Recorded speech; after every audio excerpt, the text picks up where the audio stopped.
Good afternoon बच्चों, कैसे हो आप सब? ठीक है, दोबारा आपका वेलकम है माई लर्निंग क्लासेस के ऑनलाइन प्लेटफॉर्म पे। ठीक है, तो जैसा कि हम लोग देख चुके हैं कि हम लोग कौन सा चैप्टर पढ़ रहे हैं, सॉल्यूशंस पढ़ रहे हैं। ठीक है, तो उसमें हमने क्या किया था, उसमें हमने पढ़ रहे थे किसके बारे में, वेपर प्रेशर के बारे में पढ़ रहे थे। फिर हमने राउल्ट्स लॉ देखा था। उसके बाद राउल्ट्स लॉ के बाद आप देखेंगे तो हमने पढ़ा था क्या, आइडियल और नॉन आइडियल सोल्यूशन पढ़ा था। तो मैं आपको थोड़ा सा दोबारा रिकैप दे देता हूँ, आइडियल और नॉन आइडियल सोल्यूशन क्या होता है। ठीक है, तो कल क्लास में हमने यहीं से शुरू किया था, आइडियल और नॉन आइडियल सॉल्यूशन क्या होता है। ठीक है, तो जो सॉल्यूशन कह सकते हो राउल्ट्स लॉ को फॉलो करते हैं उनको हम लोग आइडियल कहते हैं, और जो लोग नहीं फॉलो कर पाते हैं सॉल्यूशन उनको क्या कहते हैं, नॉन आइडियल, और उनको रियल सॉल्यूशन का नाम दे दिया जाता है। तो नॉन आइडियल सॉल्यूशन दो टाइप के होते हैं, एक पॉजिटिव डेविएशन दिखाते हैं राउल्ट्स लॉ से, और दूसरा नेगेटिव डेविएशन दिखाते हैं राउल्ट्स लॉ से। पॉजिटिव डेविएशन दिखाएंगे तो उस केस में ये सब फॉलो करेंगे कंडीशंस, और सेकंड जब नेगेटिव डेविएशन दिखाएंगे तो ये कंडीशंस उनके द्वारा फॉलो की जाएंगी। फिर सबसे पहले मैंने बोला था कि सबसे पहले हम लोग आइडियल सॉल्यूशन पढ़ेंगे, और आइडियल सॉल्यूशन मैंने ये बताया था कि जो इंटरमॉलिक्यूलर फोर्स ऑफ अट्रैक्शन होता है ए के बीच वो बराबर होता है बी के बीच इंटरमॉलिक्यूलर फोर्स के। ठीक है ना, और उससे जो बनता है आपका सॉल्यूशन, उसके बीच जो इंटरमॉलिक्यूलर फोर्स ऑफ अट्रैक्शन होता है वो ए और बी के बीच होने वाले उनके मॉलिक्यूल्स के बीच पाए जाने वाले इंटरमॉलिक्यूलर फोर्स के लगभग बराबर पाया जाता है, तब जाके हमारा आइडियल सॉल्यूशन बनता है। ये हमने बात की थी। एग्जाम्पल्स क्या होते हैं आइडियल सॉल्यूशन के, तो मैंने बताया था, जैसे आप सेम सेम ले सकते हो, ethyl chloride, ethyl bromide, n heptane, n hexane. ठीक है, उसके बाद CCl4 कार्बन टेट्राक्लोराइड, SiCl4। ठीक है, और ये सब कंडीशंस क्या करती हैं, किसके द्वारा फॉलो की जाती हैं, राउल्ट्स लॉ के, अरे आइडियल सॉल्यूशन के द्वारा फॉलो की जाती है। यहाँ पे देख सकते हो डेल्टा H मिक्सिंग और डेल्टा V मिक्सिंग। ठीक है, डेल्टा H मिक्सिंग, इसको थोड़ा सा डालो। ठीक है, ये था। फिर हमने बात की थी कि ग्राफ कैसे बनेगा, तो ग्राफ ऐसे बनता है, स्ट्रेट लाइन आता है आइडियल सॉल्यूशन के लिए। जो स्ट्रेट लाइन 1 है वो क्या दर्शा रहा है, plot of partial vapour pressure of liquid है एंड इट्स मोल फ्रैक्शन, और ये स्ट्रेट लाइन है। ठीक है, और कैसे बना, इस हिसाब से बना है, आप देख सकते हो यहाँ पे। ठीक, सेम चीज यहाँ पे बी के लिए भी ड्रॉ किया गया है। तो सेकंड स्ट्रेट लाइन क्या दर्शाती है, सेकंड लाइन आपको दर्शाती है, यहाँ पे पीछे लिखा होगा स्ट्रेट लाइन, तो यहीं पे लिखा है plot of partial vapour pressure liquid B and its mole fraction, जो कि राउल्ट्स लॉ के हिसाब से क्या आएगा, स्ट्रेट लाइन आता है। फिर इन दोनों पॉइंट्स को जब हम लोग जोड़ देते हैं तो क्या आता है, पी टोटल आ जाता है, जो कि किसके बराबर होता है, P A plus P B के बराबर होता है। इसको फर्दर एक्सपेंड करेंगे तो पी ए नॉट काई ए plus P not B chi B होता है। ये हमने देख लिया था। इससे ये थर्ड स्ट्रेट लाइन ये भी बता रहा है कि किसी भी कंपोजिशन पे अब जब टोटल वेपर प्रेशर निकालोगे किसके लिए, आइडियल सॉल्यूशन के, तो वो इन दोनों पॉइंट्स के बीच में ही लाई करेगा। ठीक है, ये लाइन ये रिप्रेजेंट कर रही है। फिर हमने देखा था क्या, स्ट्रेट लाइन वही मैंने बताया 3 क्या रिप्रेजेंट करता है, देखिए आप। फिर हमने बोला था non ideal solution, non ideal solution में हमने पढ़ा था कि जो पॉजिटिव डेविएशन दिखाते हैं, जैसे एग्जांपल क्या क्या था, एग्जांपल था आपका इथेनॉल और साइक्लोहेक्सेन। एग्जांपल क्या था, इथेनॉल और साइक्लोहेक्सेन। जब हम लोग इथेनॉल को देखते हैं तो उनके मॉलिक्यूल्स के बीच क्या पाया जाता है, हाइड्रोजन बॉन्डिंग पाया जाता है। ये क्या है, हाइड्रोजन बॉन्डिंग। लेकिन जब हम लोग क्या करते हैं, उसमें साइक्लोहेक्सेन मिला देते हैं तो उसकी वजह से क्या होता है, हाइड्रोजन बॉन्डिंग ब्रेक हो जाती है। वेपर प्रेशर तो बढ़ता है लेकिन हाइड्रोजन बॉन्डिंग ब्रेक हो जाती है, और इसकी वजह से जो कैलकुलेटेड कह सकते हो ऑब्जर्व्ड वैल्यू है बॉइलिंग पॉइंट का, वो कैलकुलेटेड वैल्यू से क्या आती है, कम आती है। यहाँ पे लिखा है boiling point solution less than the calculated value, कम आएगी, क्योंकि आसानी से वेपर में जा रहे हैं तो कम ही टेम्परेचर में जो वेपर प्रेशर बनेगा इसके द्वारा, इथेनॉल के द्वारा, वो 1 एटमॉस्फेरिक प्रेशर के बराबर हो जाएगा, लो टेम्परेचर पे, मतलब कम वैल्यू ऑफ टेम्परेचर के बराबर हो जाएगा। इसलिए यहाँ पे बॉइलिंग पॉइंट क्या लिखा गया है, कम आएगा। ठीक है, और वेपर प्रेशर इंक्रीज करता है इन सच केसेस, तो ये भी लिख सकते हो। लिखा है कि नहीं मैंने देख लेते हैं। ठीक है, यहीं तक हमने डिस्कस किया था शायद। ठीक है, तो आइए आगे अब शुरू करते हैं बिना किसी रुकावट के। ठीक है, तो पांचवा पॉइंट लिख सकते हो, जैसे पिछले था पीछे था, तो पांचवा पॉइंट मैं लिख दूंगा ये कि वेपर प्रेशर डिक्रीज इंक्रीजेज इन such cases, vapour pressure increases इन सच केसेस। अगर कोई पॉजिटिव डेविएशन दिखा रहा है तो उस केस में वेपर प्रेशर क्या करेगा, इंक्रीज कर जाता है। अब इसके बाद हम लोग क्या पढ़ेंगे, ग्राफिकल रिप्रेजेंटेशन यहाँ पे कर लेते हैं, graphical representation. Graphical representation of vapour pressure for non ideal solution. ठीक है, क्या दिखा रहा है? Showing positive deviation. क्या दिखा रहा है बच्चों? पॉजिटिव डेविएशन दिखा रहा है। ये चीज हम लोग यहाँ पे डिस्कस करेंगे, पॉजिटिव डेविएशन। ठीक है, देखिए क्या होगा। ग्राफ कैसे बनेगा बच्चों? जैसे हमने पिछले ग्राफ बनाया था ना, वैसे ही करेंगे। वेपर प्रेशर इधर रहेगा और मोल फ्रैक्शन ऐसे एस एक्सिस पे आपको रिप्रेजेंट किया जाएगा। लेकिन क्योंकि ये पॉजिटिव डिवीजन दिखा रहा है तो स्ट्रेट लाइन नहीं आएगी, कर्व आएगा। वो कर्व कैसा होगा आइए देखते हैं। तो पहले मैं शुरू करता हूं आपको ड्रॉ करना ग्राफ, फिर बताता हूं कि कैसे आपको समझना है उस चीज को। ठीक है, ठीक है,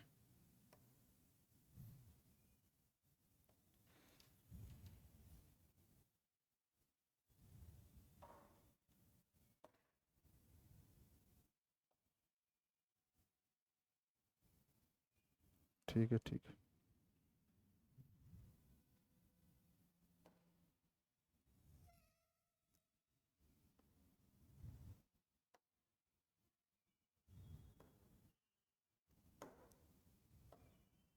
ठीक है। इसको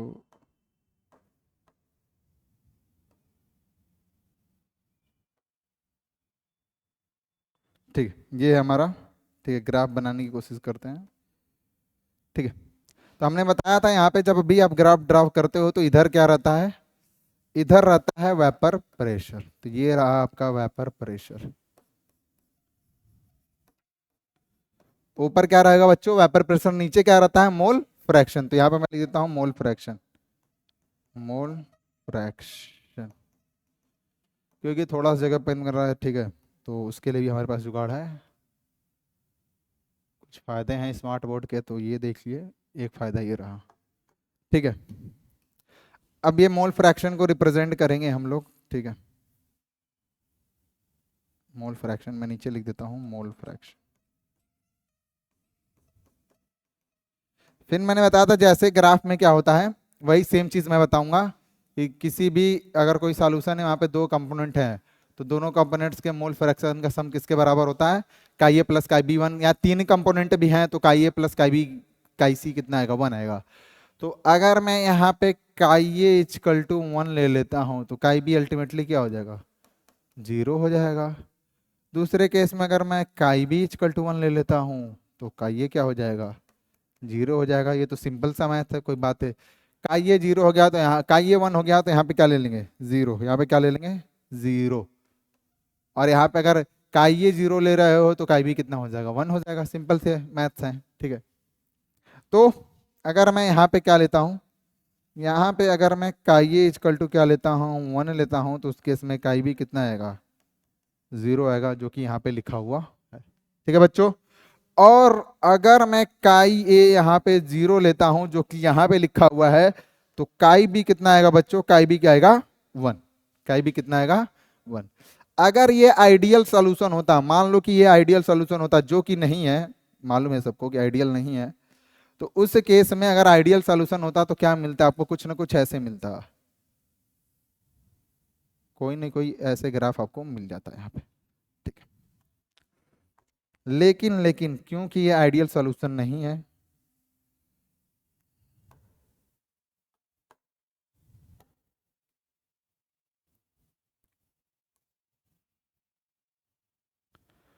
क्योंकि आइडियल सॉल्यूशन नहीं है तो आपको ग्राफ कैसे मिलेगा? और फिर आइडियल सॉल्यूशन रहता तो अगर मैं इसको ऐड कर देता तो वो पी टोटल दे देता। आपने देखा था पिछले में, देखिए यहाँ पे आइडियल सॉल्यूशन के लिए अगर पी टोटल निकालना था तो ये दोनों पॉइंट्स को हम लोग क्या करते थे? ये पॉइंट और ये पॉइंट, जो कि पी नॉट ए और पी नॉट बी है। ठीक है, जब पी ए नॉट ए कब होता है? जब का ये हो जाए वन, तो पी नॉट जो पार्शियल वेपर प्रेशर ऑफ ए होता है वो किसके बराबर हो जाता है? पी नॉट ए के। ठीक है, तो अगर इस केस में रहता तो यहाँ पे दोनों को मैं ऐड कर देता तो क्या होता? अगर इन दोनों पॉइंट्स को मैं ऐड कर दूं, ठीक है, इन दोनों पॉइंट्स को मैं क्या कर दूं? ऐड कर दूं, तो ये दोनों पॉइंट्स मेरे क्या दे देते थे?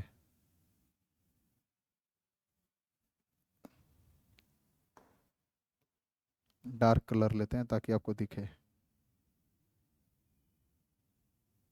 तो ये पी टोटल दे देता, क्या देता, पी टोटल, लेकिन ऐसा नहीं है इस केस में, ऐसा नहीं है। ठीक है, पतला चाहिए मुझको एकदम। ठीक है, इस केस में नहीं है। तो आप देखो क्योंकि पॉजिटिव डेविएशन दिखा रहा है और वेपर प्रेशर क्या कर रहा है, इंक्रीज कर रहा है, तो यहाँ पे कुछ ऐसा आपको दिखेगा। ठीक है, पीला वाला ही लेते हैं ताकि पता तो चले कि किसके लिए खींचा गया है। ठीक है,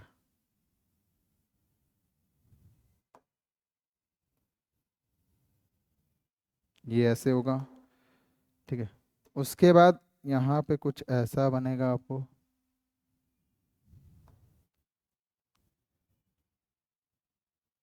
ठीक है, ये ग्राफ, और यहाँ पे ऊपर देखोगे तो क्या बनेगा, कुछ ऐसा आपको देखने को मिले। तो ये है positive deviation from Raoult's law का ग्राफ। ठीक है, ये आपका कहलाएगा थर्ड थर्ड कर्व, ये कहलाएगा आपका फर्स्ट कर्व। ठीक है, और ये कहलाएगा कौन सा कर्व, ये कहलाएगा आपका सेकंड कर्व। और ये स्ट्रेट लाइन नहीं है, कर्व है, और ये कर्व रिप्रेजेंट कर रहा है कि जो पार्शियल वेपर प्रेशर, जो ये कर्व रिप्रेजेंट कर रहा है वो क्या दिखा रहा है, positive deviation from Raoult's law. अगर स्ट्रेट लाइन रहता तो वो आइडियल सॉल्यूशन को रिप्रेजेंट करता, और क्योंकि आइडियल सॉल्यूशन नहीं है इस केस में, तो इसीलिए ये, क्योंकि कर्व ऊपर की तरफ है, तो ये पॉजिटिव डेविएशन को रिप्रेजेंट कर रहा है। यहां से हमने क्या किया था, शुरू किया था ग्राफ खींचना, स्ट्रेट लाइन अगर खींचा था यहाँ पे, तो यहाँ पे जो पॉइंट होगा उसको बोलेंगे पी नॉट ए। क्या होगा बच्चों, पी नॉट ए। और यहाँ पे क्या होगा, पी नॉट बी। क्या होगा यहाँ पे, पी नॉट बी। तो यहाँ पे अगर मैं लिखूं छोटी सी बात, और छोटी सी बात क्या है, इंपॉर्टेंट चीज, यहाँ पे देखिए, अगर मैं बताऊं कि स्ट्रेट लाइन वन में लिखूं, straight line one, straight line, अरे सॉरी, वन, वन लिखते हैं, वन। वन क्या रिप्रेजेंट कर रहा है, one is not straight line, is not straight line, but a curve, shows positive deviation, positive deviation from Raoult's law. ठीक है, यहां पे लिख सकते हो,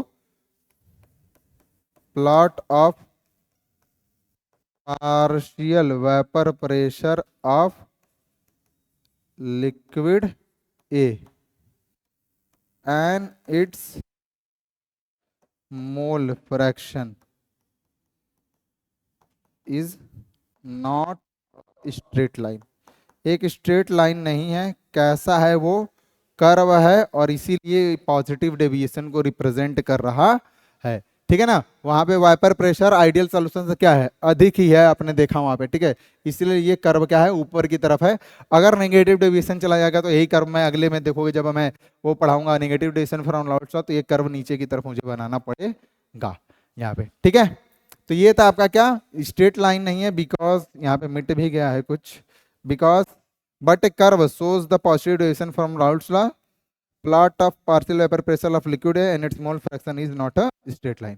ठीक है, तो ये जो आपका रिप्रेजेंट कर रहा है वो किसको दर्शा रहा है, positive deviation in case of non ideal solution which shows showing positive deviation from Raoult's law. ये है, ठीक है। और अगर मैं यहाँ पे क्या लिखूं, इसको मैं मिटा देता हूं क्योंकि ये अब जरूरी नहीं है, आप समझ चुके हो ये चीज तो आप जानते हो। ठीक है, ये चीज आप जानते पहचानते हो, तो इसको लिखने की जरूरत नहीं है। दूसरा पॉइंट अगर मैं लिखूं यहाँ पे, ये जो दूसरी लाइन मैंने लिखी हुई है, सेकेंड लाइन,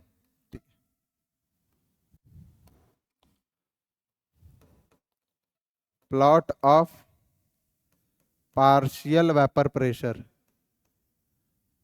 पार्शियल वेपर, पूरा ही लिखते हैं, पार्शियल वेपर प्रेशर। ठीक है,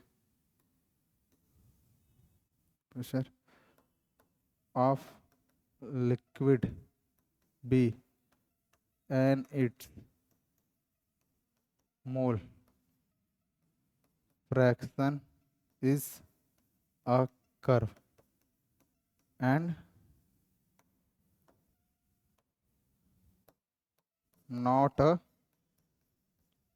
not a straight line showing positive deviation from Raoult's law.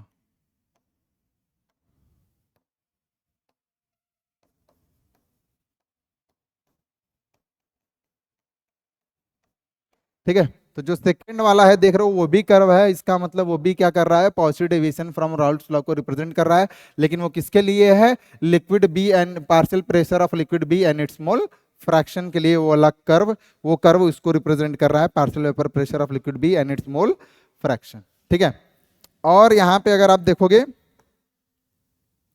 जो थर्ड है, थर्ड जो आपको मिल रहा है कर्व, ये वाला कर्व जो ऊपर वाला कर्व है, वो क्या रिप्रेजेंट कर रहा है, total vapour pressure of solution, total vapour pressure of solution which is higher than the sum of partial vapor pressure of liquid A and liquid B if they form ideal solution। और जो third है वो represent कर रहा है P total को, P total को represent कर रहा है इस केस में, जो कि क्या है, ज्यादा है किससे, sum of the partial vapour pressure of PA और पीबी का, जो पीए और पीबी को निकालते हैं तो पीटी बोलते हैं ना, पीटी किसके बराबर होता है, पीए प्लस पीबी, यही पीटी निकालते हो ना, तो इस केस में जो टोटल वेपर प्रेशर है वो सम ऑफ पार्शियल वेपर प्रेशर ए और बी के क्या है, उससे अधिक है। अगर वो आइडियल सॉल्यूशन बनाते तो उस केस में पीटी बराबर आता, लेकिन इस केस में क्या है, बराबर नहीं है, पी टोटल क्या रहेगा यहाँ पे बस ये साइन चेंज रहेगा। अगर आइडियल सॉल्यूशन, ये आइडियल सॉल्यूशन के लिए, किसके लिए, ये किसके लिए, आइडियल के लिए, ये आइडियल सॉल्यूशन के लिए है, लेकिन यहीं पे पी टोटल ग्रेटर देन किसके, पीए प्लस पीबी, किसके लिए, पॉजिटिव डेविएशन, पॉजिटिव डेविएशन,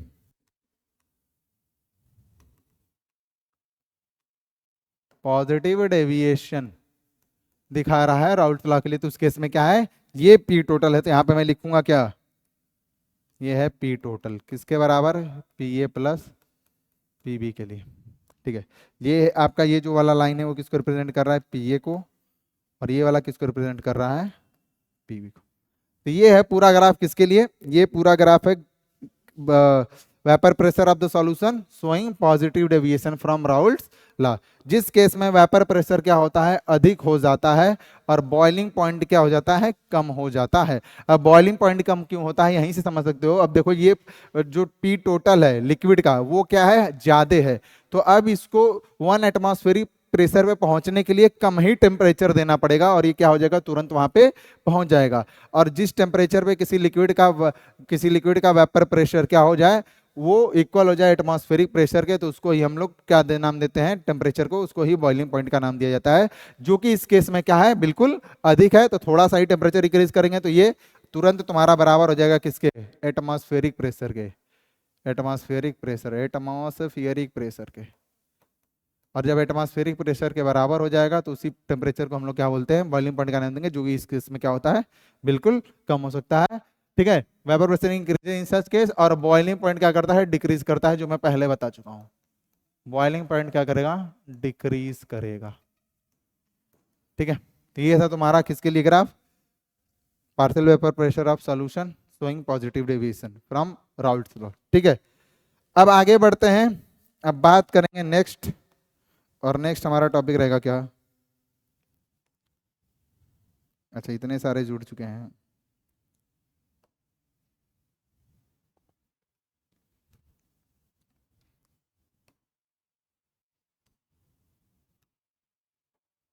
ठीक है आइए अब बात करेंगे क्या, negative deviation from Raoult's law. Positive deviation खत्म हुआ बच्चों, अब बात करेंगे negative deviation from Raoult's law. तो आइए शुरू करते हैं।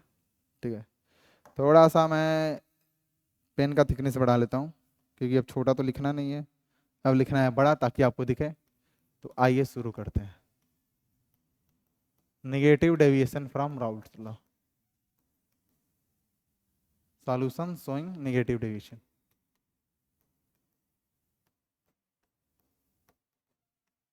showing negative deviation from Raoult law।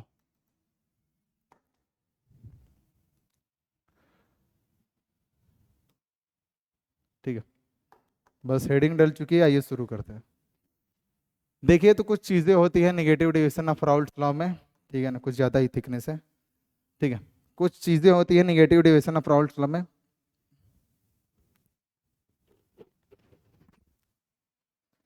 आइए उसको देखते हैं। पहला जो होता है पीए, वो लेस देन होता है किसके, लेस देन होता है पी नॉट ए काई ए से। ये पहली चीज है। दूसरी चीज PB, partial pressure B, less than P not B chi B. तीसरी चीज है डेल्टा एच मिक्सिंग, अगर उसमें केस में ज्यादा था तो इस केस में क्या होगा बच्चों, बिल्कुल कम होगा, लेस देन 0। चौथा डेल्टा वी मिक्सिंग, ये भी क्या होगा, लेस देन 0 होगा। ये कुछ प्रॉपर्टीज है किसकी, solution showing negative deviation from Raoult's law. ऐसा क्यों होता है, आइए, अगर ये कंडीशन हो गया, अगर ये कंडीशन कोई सॉल्यूशन फुलफिल कर रहा है, सॉरी, ये कंडीशन कोई सॉल्यूशन क्या कर रहा है, फुलफिल करेगा, तो उसको हम लोग बोलेंगे such solutions, such solutions shows negative deviation from Raoult's law, deviation from Raoult's law. ऐसे सॉल्यूशन क्या करते हैं, नेगेटिव डेविएशन दिखाते हैं राउल्ट्स लॉ से, सिंपल सी बात है, ठीक है। अब आइए, ये पहला पॉइंट लिख दिया मैंने इसके लिए, दूसरा पॉइंट लिखने की कोशिश करते हैं, चीजों को समझते हैं। कब होगा कि कोई सॉल्यूशन नेगेटिव डेविएशन दिखाएगा, तो मान लो कोई आप लिक्विड ले लेते हो, ठीक है ना, उस लिक्विड के बीच अभी कोई इंटरमॉलिक्यूलर फोर्स नहीं है, कोई हाइड्रोजन बॉन्डिंग टाइप चीजें वहां पे नहीं मौजूद है, लेकिन अगर आप उसको उसमें कोई और लिक्विड मिला देते हो तो उससे क्या होता है, वहां पे उसके लिक्विड ए और लिक्विड के बीच क्या जाता है, इंटरमॉलिक्यूलर फोर्स ऑफ अट्रैक्शन आ जाता है, बढ़ जाता है। तो अब क्योंकि इंटरमॉलिक्यूलर फोर्स एक्शन में आ चुका है, पिक्चर में आ गया, तो अब वहां पे वेपर प्रेशर जो पहले था उसकी अपेक्षा क्या करेगा, डिक्रीज कर जाएगा। अब आप उसको टेम्परेचर देके हीट करोगे तब वो वेपर में कन्वर्ट होगा, या वेपर प्रेशर उसका, और वेपर प्रेशर बढ़ेगा। तो इस केस में जब नॉर्मली देखेंगे आप, ठीक है, जैसे मैं एग्जांपल ले लूं, क्या एग्जांपल ले लो, यहां पे एसीटोन प्लस क्लोरोफॉर्म, दो लिक्विड्स को आपस में मिक्स किया जाता है, तो ये क्या दिखाते हैं, नेगेटिव डेविएशन दिखाते हैं। एसीटोन CH3 CO CH3, ठीक है, और क्लोरोफॉर्म CH Cl3। ये था आपका क्लोरोफॉर्म, हाइड्रोफॉर्म, ब्रोमोफॉर्म, जो भी आप पढ़ोगे टेस्ट आगे जाके, ठीक है। तो होता क्या है, पहले अगर अकेले केवल कीटोन था, ठीक है, ये एसीटोन था, सॉरी एसीटोन था, मैं टी डबल बॉन्ड CH3, ये ग्रुप को तो फंक्शनल ग्रुप को कीटोन ही बोलते हैं, जब दोनों तरफ R ग्रुप लगे हों, आगे जाओगे तो आप पढ़ लोगे। तो अगर ये कीटोन था केवल अकेला, तो उस केस में क्या था, उस केस में यहाँ पे कोई हाइड्रोजन बॉन्डिंग्स नहीं थी। कीटोन एक डब्बे में रखा था तो दूसरा भी, अरे एसीटोन एक डब्बे में रखा था तो दूसरे भी एसीटोन के मॉलिक्यूल से डबल बॉन्ड हो, ये रहा CH3, ये रहा CH3, यहाँ पे कोई नहीं अट्रैक्शन है, नो अट्रैक्शन लिख सकते हो, नो अट्रैक्शन, कुछ भी नहीं था यहाँ पे, ठीक है, कुछ भी हो ही नहीं रहा था यहाँ पे, कोई एकदम बिल्कुल बेचारा अकेला था। लेकिन जैसे ही इसके बगल में क्या आई, इसके बगल में आई क्या, खिड़की के उस पार आई क्या, कोई आई देखने वाली, जो कि क्या है, क्लोरोफॉर्म। तो यहाँ पे HCCl और Cl, जैसे ही देखा कि इसने क्या, हाइड्रोजन है, ठीक है ना, वो भी कार्बन से जुड़ा है, जिसके साथ 3 मोस्ट इलेक्ट्रोनेगेटिव ग्रुप जुड़े हुए हैं, क्लोरीन, क्लोरीन और क्लोरीन। तो उसने यहाँ पे क्या किया, यहाँ पे हाइड्रोजन बॉन्डिंग शुरू कर दी इसके साथ, ये आपका हाइड्रोजन बॉन्डिंग शुरू हो गया, बॉन्ड बनाना शुरू कर दिया इसने। ठीक है, हाइड्रोजन बॉन्डिंग शुरू हो गई। अब हाइड्रोजन बॉन्डिंग शुरू हो गई तो यहाँ पे एसीटोन और क्लोरोफॉर्म के बीच इंटरमॉलिक्यूलर फोर्स ऑफ अट्रैक्शन आ चुका है, जिसकी वजह से अब क्या होगा, वेपर प्रेशर डिक्रीज हो जाएगा, बॉइलिंग पॉइंट क्या हो जाएगा, बढ़ जाएगा। और ऐसे ही सॉल्यूशंस क्या करते हैं, निगेटिव डेविएशन दिखाते हैं। तो इसको मैं लिख सकता हूं क्या, यहाँ पे मैं लिख सकता हूं, इसको देखिए आप लोग क्या लिखेंगे, इसको इसी में लिख देता हूं मैं। ठीक है, when acetone is mixed with chloroform,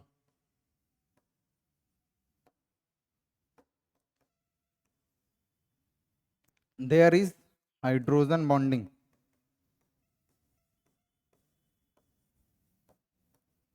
hydrogen bonding between them, उनके बीच क्या होना जाता है, हाइड्रोजन बॉन्डिंग शुरू हो जाता है। हाइड्रोजन बॉन्डिंग वो करना शुरू कर देते हैं एक दूसरे के बीच। ठीक है, तो when acetone is mixed with chloroform there is hydrogen bonding between them, due to which due to which there is intermolecular force of attraction, intermolecular force of attraction between, किसके, between CH3CO CH3 and chloroform.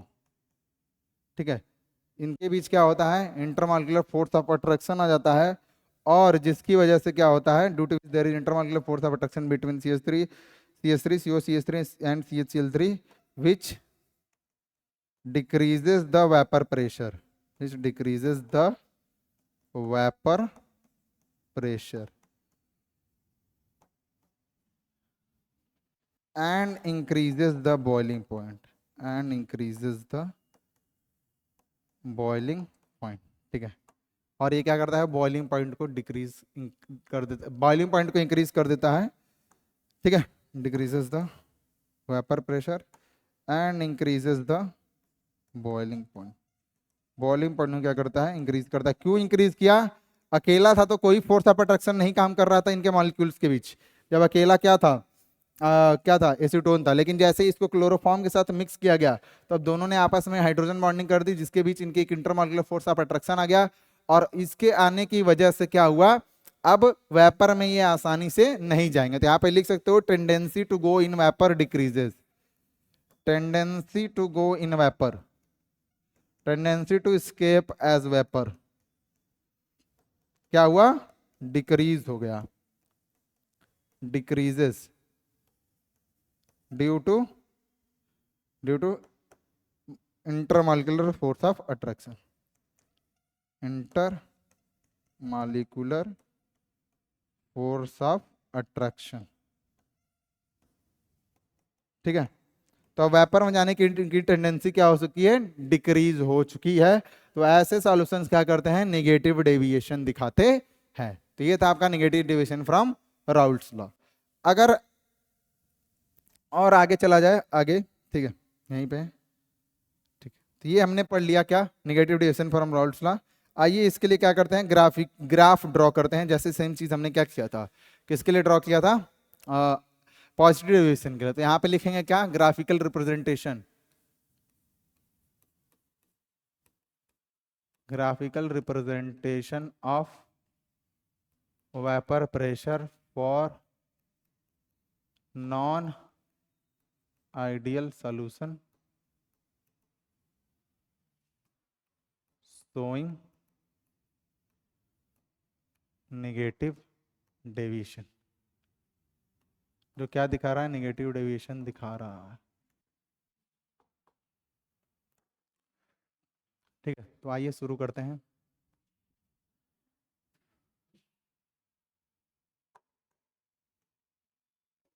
Graph बनाना शुरू करते हैं। ठीक है बच्चों, तो यहाँ पे देखिए करेंगे क्या, कुछ नहीं करना है, जो हर बार कर रहे थे वही करेंगे। देखिए यहाँ पे,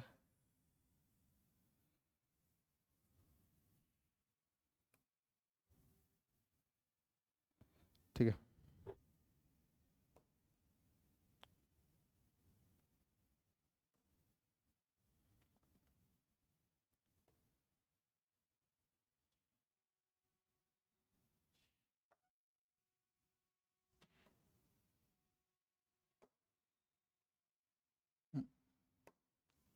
ठीक है। और यहाँ पे क्या है, यहाँ पे भी एक है।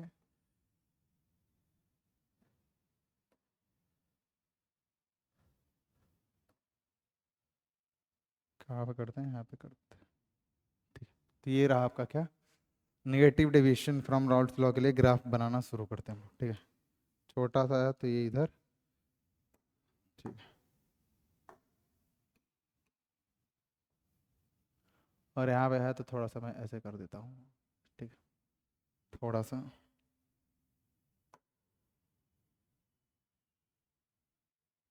ठीक, ये रहा।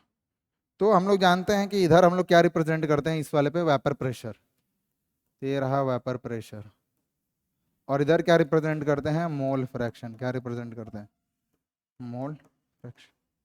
तो आइए थोड़ा छोटे पेन में लिखते हैं। अगर यहाँ पे काई ये क्या होगा, बोलो बोलो, 1 होगा, तो काई भी क्या होगा, 0 होगा। यहाँ पे अगर काई ये उधर 1 है तो इधर काई ये क्या हो जाएगा, 0। और काई भी क्या होगा, दूसरे पेन से करते हैं। यहाँ पे काई ए इजकल टू 1 है और काई भी इजकल टू क्या है, 0। और इधर क्या होगा, इधर देखोगे जब तुम,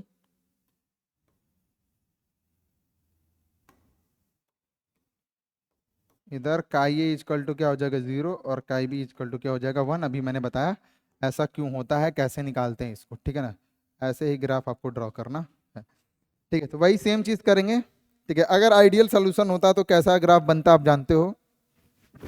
ग्राफ कैसे बनता, ग्राफ अगर आइडियल सोल्यूशन का होता तो बनता कैसे, बनता यहाँ पे स्ट्रेट लाइन। कैसा ग्राफ बनता, स्ट्रेट लाइन बनता। ठीक है, दूसरे कलर से, तो ग्राफ कुछ ऐसा बनता आपका।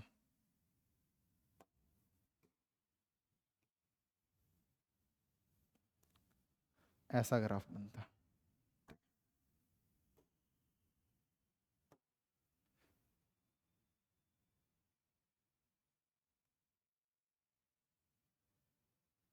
ठीक है, तो कुछ ऐसा ग्राफ बनता। और अगर इन दोनों पॉइंट्स को आप क्या कर देते, आपस में मैच कर देते, तो ये पी टोटल दे देता कहीं ना कहीं। क्या देता ये, पी टोटल। क्या देता था, पी टोटल। ठीक है, तो कहीं ना कहीं ये पी टोटल दे देता। लेकिन क्योंकि ये क्या कर रहा है बच्चों, ये क्या कर रहा है,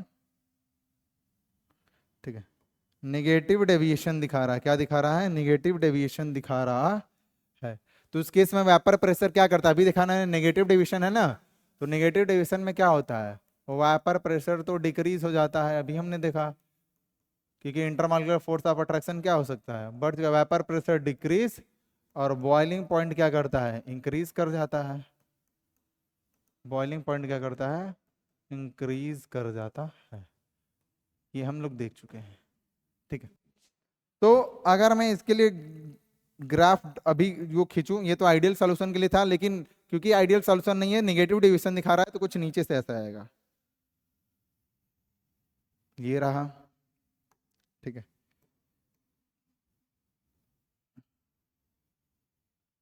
ये रहा। और ये कौन सा कलर है, ये वाला, ये रहा। अरे सॉरी, ये निगेटिव डिवीजन दिखाएगा। थोड़ा सा इसके अंदर खींचते हैं। ठीक है, ये रहा ग्राफ किसके लिए, निगेटिव डेविएशन फ्रॉम राउल्ट्स। यहाँ पे कौन कौन से पॉइंट्स होते हैं आप लोग जानते हो। यहाँ पे होता है आपका पी नॉट ए, इस वाले पॉइंट पे। और यहाँ पे क्या होता है, P not B. P not ये इधर क्यों होगा देख लो, क्योंकि यहाँ पे काई 1 ए है, तो हम लोग जानते हैं कि पी ए इजकल टू कितना होता है, नॉट ए, ये। ठीक है, तो जब काई ए किसके बराबर हो जाएगा, यहाँ पे काई ए किसके बराबर है, 1 के, तो पार्शियल वेपर प्रेशर ऑफ ए किसके बराबर हो जाएगा, P not. Partial vapour pressure of component ए किसके बराबर हो जाएगा, पी नॉट ए के। सेम चीज यहाँ पे देख सकते हो, पी बी इजकल टू क्या होता है, P not B, chi B. लेकिन यहाँ पे काई बी कितना है, 1, तो पी बी किसके बराबर होगा, partial vapour pressure of B बराबर किसके हो जाएगा, पी नॉट बी। मतलब vapour pressure of component B in its pure state. तो ये था हमारा, ये मैं तुमको बता चुका हूँ, दोबारा नहीं बताऊंगा मैं। ठीक है, ये हो चुका है, ये नहीं बताया जाएगा, समझ चुके हो तुम, बहुत तेज हो। ठीक है, यहाँ पे हम समझने की कोशिश क्या कर रहे हैं, ठीक है, ये थोड़ा सा वो ऐसा है, तुम समझ जाना, ठीक है ना। निगेटिव में नीचे नीचे आएगा, यहाँ पे नीचे नीचे। तो अगर मैं इसको नाम दूं क्या, 1 2 3 नाम नेमिंग कर देते हैं, क्योंकि नामकरण करना बहुत सही रहता है, ठीक है। तो किस कलर से किया जाए, वाइट से करते हैं, ठीक है। तो इसको नाम देंगे 1, इसको मैंने नाम दिया 2, और इसको नाम दिया किससे, 3। ये जो कर्व बना है 1 2 और 3। तो अगर 1 को देखा जाए, यहाँ पे 1 के बारे में लिखते हैं कुछ, 1 के बारे में कुछ लिखा जाए अच्छा सा। Plot of partial vapour pressure of liquid B, liquid A. 1 किसको रिप्रेजेंट कर रहा है, partial vapour pressure of liquid A and its mole fraction, mole fraction is not a straight line, is not a straight line but a curve showing negative deviation, showing negative deviation from ideality, ठीक है। तो जो plot draw किया गया है किसके किसके बच्चों, वेपर प्रेशर ऑफ कंपोनेंट ए या लिक्विड है इन इट्स मोल फ्रैक्शन, वो क्या है, वो आपका है क्या, ऐसे नीचे की तरफ कर्व है, और किसको रिप्रेजेंट करना है, निगेटिव डेविएशन को रिप्रेजेंट कर रहा है फ्रॉम आइडियलिटी। मतलब अगर आइडियल सॉल्यूशन होता तो ऐसे सीधे बनता है, बिल्कुल आप देख चुके हो आइडियल सॉल्यूशन का, लेकिन क्योंकि आइडियल नहीं है, निगेटिव है, तो इसलिए क्या बना है, नीचे की तरफ बना हुआ है। सेम चीज मैं अगर दूसरे के लिए लिखूं, सेकंड के लिए, सेकंड के लिए मैं लिखता हूं, तो यहां पे लिख सकते हो प्लॉट ऑफ, समझ जाना, पार्शियल, वीपी मतलब vapour pressure of liquid B and its mole fraction, mole fraction is not a straight line, is not a straight line, straight line but a curve, curve showing negative deviation, showing negative deviation from ideality, ideality से क्या कर रहा है, negative deviation दिखा रहा है। तो ये प्लॉट बी जो है, प्लॉट सेकंड जो जो ये कर्व सेकंड मिला है हम लोग को, वो क्या दर्शा रहा है, वो प्लॉट किसका दर्शा रहा है, partial vapour pressure liquid B and its mole fraction. वो स्ट्रेट लाइन नहीं है, कर्व है, जो रिप्रेजेंट कर रहा है नेगेटिव डेविएशन को, किसके, अगर नेगेटिव डेविएशन को रिप्रेजेंट कर रहा है किससे, आइडियलिटी से। मतलब अगर आइडियल सॉल्यूशन होता तो कहीं ना कहीं ऐसे आपको स्ट्रेट, वो जो पीला वाला है, ऐसे आपको स्ट्रेट देखने को मिलता, ठीक है। तो ये था। अब तुम पूछोगे थर्ड वाला क्या रिप्रेजेंट कर रहा है, तो थर्ड वाला भी वही रिप्रेजेंट करेगा। ये क्या है, पी टोटल है, थर्ड मैं से में लिख देता हूं, देखो ये तुम्हारा पी पी ए है, ये तुम्हारा पी बी है, ठीक है। और ये क्या है तुम्हारा, थर्ड वाला क्या है, पी टोटल है, जो किसके बराबर होता है, P A plus P B के। अरे पी टी किसके बराबर होता है, इस केस में तो बराबर नहीं आएगा, तो बराबर नहीं लिखूंगा,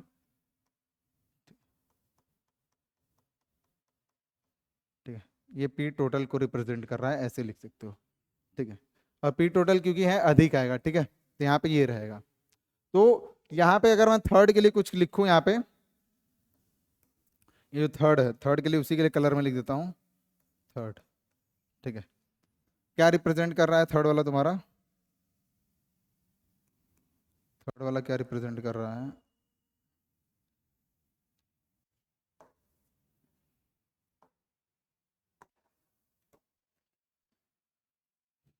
represent the total vapor pressure of solution, total vapor pressure of solution less than sum of, less than the sum of partial vapor pressure of liquid A and liquid B if they form ideal solution। अगर वो ideal solution बनाते तो कहीं ना कहीं ये वाला ऊपर वाला लाइन तुमको मिलता है, और क्योंकि ऊपर वाला लाइन नहीं मिल रहा है, नीचे वाला मिल रहा है, तो इसीलिए यहाँ पे लिखा है कि जो जो total total vapour pressure of solution होगा वो क्या होता है, कम होता है sum of the partial vapour pressure of liquid A and liquid B. Liquid A और लिक्विड बी के पार्शियल वेपर प्रेशर का सम लेंगे तो उससे पीटी का वैल्यू क्या आएगा हमारा, हमेशा कम आता है, क्योंकि ये क्या दिखा रहा है, नेगेटिव डेविएशन को रिप्रेजेंट कर रहा है। तो ये बात तुमको ध्यान देनी है। और बॉइलिंग पॉइंट यहाँ पे डिक्रीज कर जाता है।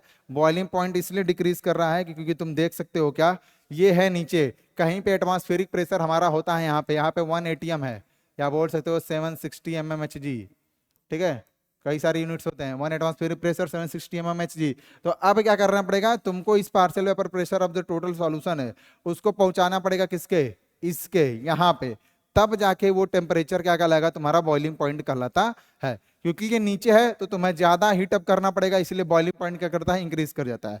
और अगर इस पीछे केसेस में देखोगे क्या, हाँ ये तो था, पीछे केसेस में देखोगे तो अगर यहाँ पे तुम्हारा रहता कुछ क्या, ये 1 एटमॉस्फेरिक प्रेशर रिप्रेजेंट करता है ये लाइन, तो इस केस में देख रहे हो तुमको बस इतना सा दूरी ट्रैवल करना है, कितना सा, इतना सा डिस्टेंस क्या करना है, ट्रैवल करना है। यहाँ पे भी पी टोटल नहीं रहेगा, यहाँ पे सही कर लेना थोड़ा सा, ठीक, ये है तुम्हारा, ठीक है।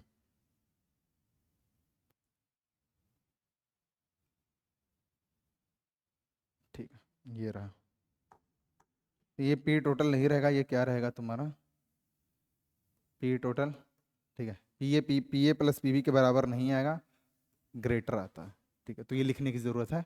तो ये था तुम्हारा क्या, ये था तुम्हारा पॉजिटिव डेविएशन के लिए, जहां पे बॉइलिंग पॉइंट क्या है, बिल्कुल कम है, क्योंकि यहाँ इसका वेपर प्रेशर क्या है, हाई है। तो थोड़ा सा ही अगर टेम्परेचर बढ़ाएंगे तो इसका वेपर प्रेशर 1 एटमॉस्फेरिक प्रेशर के पहुंच जाएगा यहाँ पे।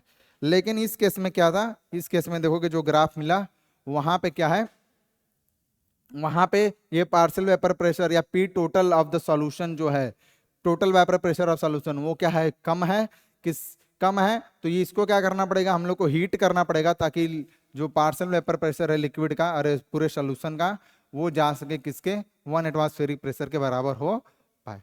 तो यहाँ हमारा खत्म होता है क्या, positive deviation from Raoult's law और negative deviation from Raoult's law. तो ये कुछ चीजें थी, ये याद रख। और इस केस में क्या होगा, इस केस में मैं बता चुका हूँ, इस केस में लिख लेना, जो पी टोटल होता है वो लेस देन होता है किससे, P A plus P B से। अगर ऐसा है तो वो नेगेटिव डेविएशन दिखाएगा पक्का। और यहाँ पे पीछे क्या था, यहाँ पे पी टोटल कर लेना, केवल ये चीजें नहीं रहेंगी, ठीक है, ये पी टोटल तुम्हारा ज्यादा रहेगा।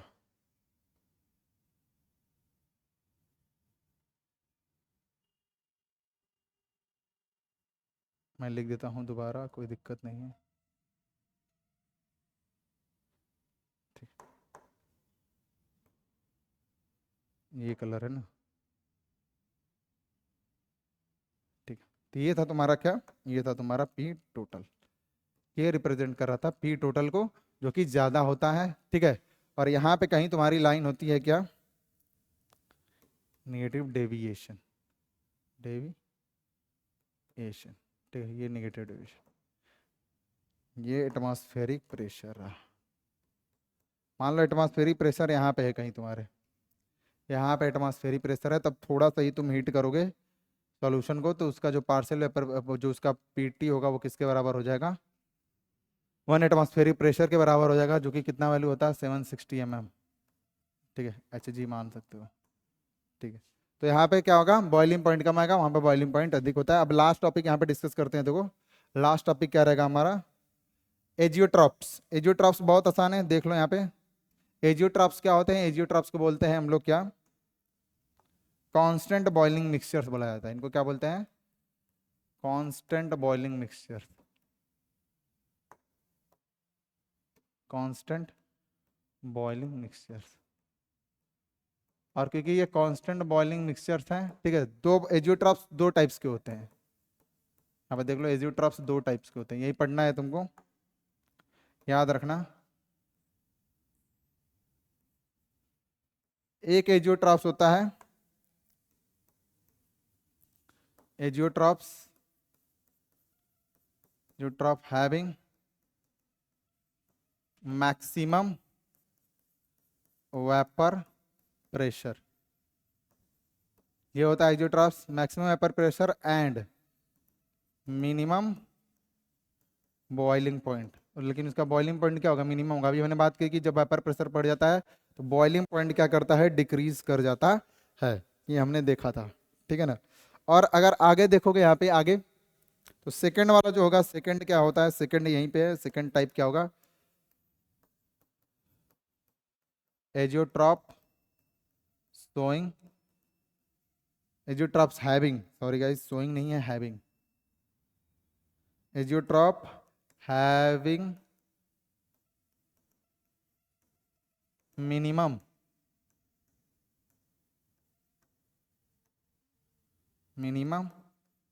Vapour pressure and maximum boiling point, ठीक है। तो इसको बोलते हैं हम लोग क्या, ऐसे एजियोट्रॉफ्स जो इनका मैक्सिमम, आप बोल सकते हो एजियोट्रॉफ्स दो प्रकार के होते हैं, मैक्सिमम वेपर प्रेशर और मिनिमम बॉइलिंग पॉइंट वाले, मिनिमम वेपर प्रेशर और मैक्सिमम बॉइलिंग पॉइंट वाले। ऐसा कब होगा, मैक्सिमम वेपर प्रेशर और मिनिमम बॉइलिंग पॉइंट कब होगा, when the liquids have do not have not liquids liquid liquids do not have great affinity to each other। एक दूसरे के बीच अगर इंटरमॉलिक्यूलर फोर्स ऑफ अट्रैक्शन नहीं है तो उस केस में क्या होगा, वेपर प्रेशर बढ़ जाता है। ये हो सकता है। और दूसरा पॉइंट क्या हो सकता है, दूसरा पॉइंट लिख सकते हो तुम, high tendency to escape as vapour. ये दोनों रिलेटेड ही है, high tendency to escape as vapour. तो अगर कोई लिक्विड्स हैं दो आपस में मिक्स है और उनके बीच कोई भी ग्रेट एफिनिटी नहीं है, दूसरे उन दोनों के बीच कोई इंटरमॉलिक्यूलर फोर्स ऑफ अट्रैक्शन नहीं है, तो वो आसानी से वेपर में बदल जाती हैं। उनकी वेपर में एस्केप करने की टेंडेंसी क्या होती है, हाई होती है। ये तुम बोल सकते हो, ठीक है, हाई होती है। क्या होगी, हाई होगी, ठीक है। इसका भी थिकनेस ज़्यादा है, क्या होता है, हाई होती है, ठीक है। तो ये तुमको ध्यान देना है,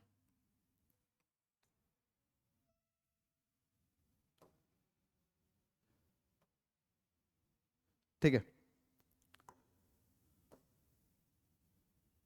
इच अदर, दूसरा देखो यहाँ पे एजियोट्रॉप सबिंग, तो इसमें क्या होता है, liquids have great affinity to each other. जो भी लिक्विड्स मिक्स करोगे उनके बीच इंटरमॉलिक्यूलर फोर्स अट्रैक्शन काम करना स्टार्ट कर देगा या मौजूद होगा। तो वहां पे हीट करोगे, ठीक है, तो वेपर प्रेशर में जल्दी से कन्वर्ट नहीं होंगे। इसका मतलब क्या है, low tendency, low tendency to escape as vapour, ठीक है बच्चों। तो ये याद रखना है, एजियोट्रॉप्स कौन से होते हैं, minimum boiling point, maximum vapour pressure, minimum vapour pressure और मैक्सिमम बॉइलिंग पॉइंट। तो यहाँ पे हमारा क्या होता है, टॉपिक खत्म होता है। आगे देखोगे आगे क्या है, क्वेश्चंस होंगे, शायद क्वेश्चन ही होंगे, ठीक है ना, क्वेश्चन ही है, ये सब है क्वेश्चन है जो कि हम लोग कर लेंगे, इजी इजी क्वेश्चन है, ठीक है। यहाँ पे एक मैं करके बता भी देता हूँ, देखो, identified the law which is stated for any solution the partial vapour pressure of, क्या क्या दिया हुआ है, directly proportional to its mole fraction. तो वो क्या होता है, Raoult's law liquid in liquid solution के लिए, किसके लिए है, लिक्विड इन लिक्विड सॉल्यूशन के लिए, ठीक है। ये एमसीक्यू हो गया। एक पीछे एमसीक्यू बता, देखिए वो क्या कह रहा है, azeotrope mixture of two liquid having boiling point higher than either of the two liquids. तो बॉइलिंग पॉइंट हायर है तो वो क्या करेगा, अगर बॉइलिंग पॉइंट हायर होता है तो क्या दिखाता है, बॉइलिंग पॉइंट हायर कब होगा, जब मिनिमम वेपर प्रेशर होगा। क्या होगा, मिनिमम वेपर प्रेशर। और मिनिमम वेपर प्रेशर कब होता है, तो वो क्या दिखाते हैं, negative deviation from Raoult law. तो क्या नेगेटिव डेविएशन ऑप्शन में है क्या, देखो तो, negative deviation from Raoult law shows no deviation, large deviation, no deviation from law, large large negative deviation, ठीक है। तो लार्ज नेगेटिव डेविएशन दिखाएगा, तो option A will be correct choice, ठीक है। कब पूछा हुआ है, 2023 का सवाल था। ये भी कब पूछा हुआ है, सैंपल पेपर 2021 और 22। इसके बाद देखोगे तो शायद न्यूमेरिकल्स हैं, ठीक है ना। तो न्यूमेरिकल्स हम क्या करेंगे बच्चों, नेक्स्ट क्लास में डिस्कस करेंगे। तब तक के लिए आप बने रहिए और ऐसे ही सीखते रहिए, ठीक है। आगे जो हम लोग डिस्कस करेंगे तो बचा क्या है आपका, लास्ट बचा है कॉलिगेटिव प्रॉपर्टीज बचा है, उसको पढ़ लेंगे तो ये चैप्टर क्या हो जाएगा, खत्म। ठीक है बच्चों, तो thank you for attending the session. ठीक है, ऐसे ही बने रहिए और आगे सीखते रहिए। ठीक है, बाय बाय, बाद में मिलेंगे।